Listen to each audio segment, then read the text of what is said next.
Fellow Kenyans, Occupy Parliament Season 2 is loading. The streets are calling us.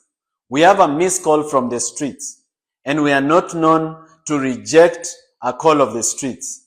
We love the streets, and the streets love us.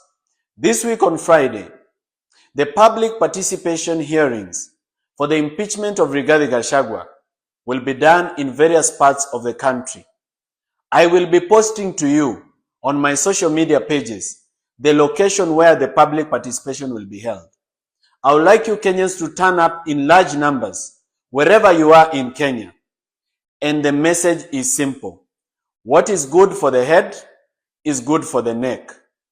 2 is better than 1. Impeach them both.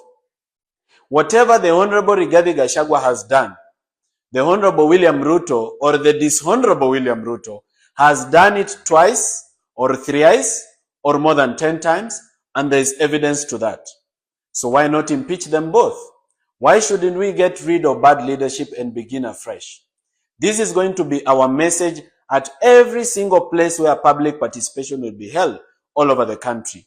That we want to get rid of bad leadership in Kenya, beginning now, not beginning next week, not beginning next month. We want change now. We are impatient with the way the country is being run.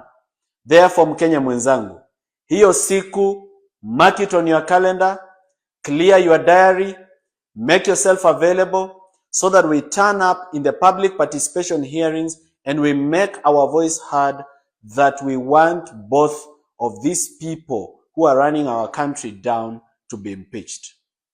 See you at the public participation hearing.